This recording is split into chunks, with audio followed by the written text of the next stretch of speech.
Does it take courage to stand for a more beautiful world? To raise our lightsabers to the forces among us? Indeed, it does. And it takes a whole different kind of courage to use those same swords and point them inward. And to step on the battlefield with our fiercest opponent, the man in the mirror. Because under every woman and man, beneath every king and queen, is a little boy and tiny girl lugging along a wounded world. We are the destroyers and the destroyed, doing our best to employ the tools we've got, but may we not forget that leadership starts within. This is an invitation. Squeeze the hand of the perpetrator sitting next to you. Oh no, I mean it, like actually take the hand of the person of the perpetrator sitting next to you.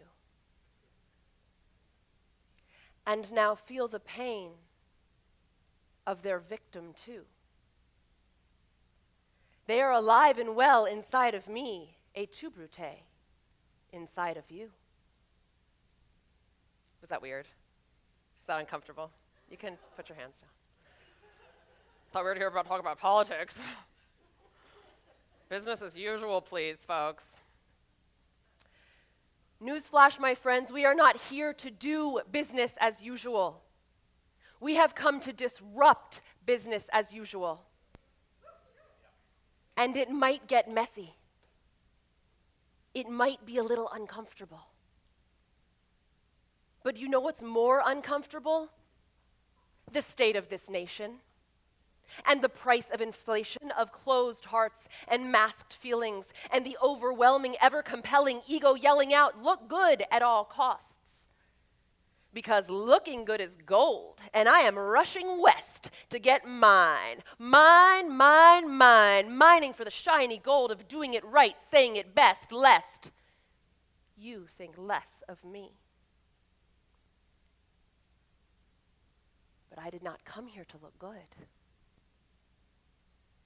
I came here to dislodge the pain we carry, to agitate its dormancy and to awake the sleeping giants of trauma and conflict and fear, and to dismantle the grip that they have on my human family. My words are my pickaxe, and I use them to poke and to prod, and so that we end the cycle of perpetrator and victim and the pains we inflict, and to turn up the volume on truth. I am here for the truth, the whole truth, and nothing but the truth, so help me God.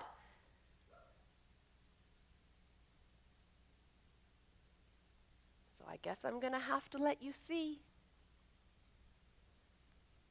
Let you see all the parts of me. All the parts, the fall aparts, the parts behind, beneath, below, the parts that aren't actually part of the show.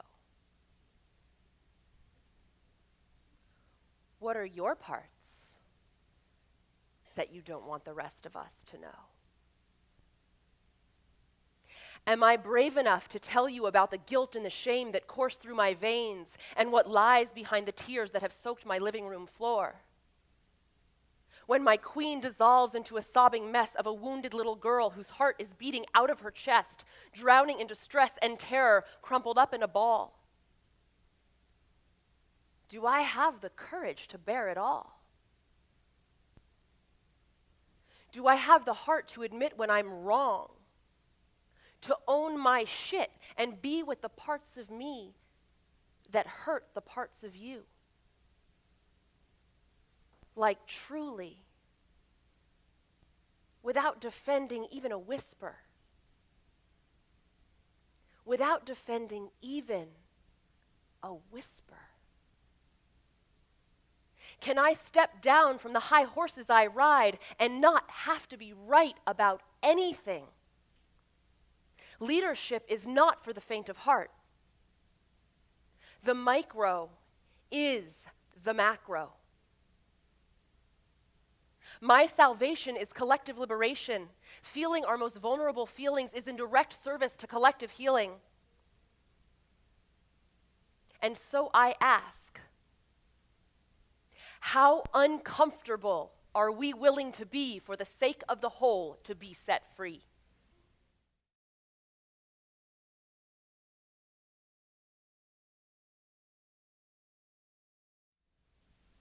What if it's just that simple? What if there's nothing else to do? What if there's no other? Every system, every law, every policy, it's nothing more than a reflection of the human beings that created it. It's our consciousness that governs us. It's our consciousness that writes our legislation. It's our judgments and our projections and our fears that show up to the voting booth.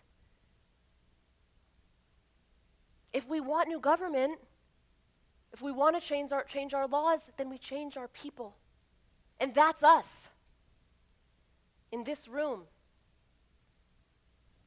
And we all know how it goes to try to change someone else. If you've ever been in a relationship or had a parent or children or a friend and you're waiting on them to change and for the behavior to change, we know how that goes, don't we? We have to change. Donald is just doing Donald. Kim Jong is just doing Kim. How uncomfortable are we willing to be? It's so easy to look at the government as corrupt and deceptive and greedy. But where can we take responsibility for our own deceptions, our own greedy choices, our own version of a corrupted heart? It's time to step forward and take full responsibility. Today, I invite us to look and see what part of me needs to be healed. What part of me is contributing to a volatile society, to unhealthy power dynamics, to social and economic and environmental and racial injustice? All the parts we point live inside of us, even just a tiny bit. We get to step up and say, I have the power. That is restoration of power to the people. To transform every shred of misalignment that still exists in us, that stands in the way of living and breathing and speaking the answer to that which we complain about. Let's not complain, let's contribute. Gandhi said it best. I don't think we've fully heard him. The only way out of this is to take it on to be the change.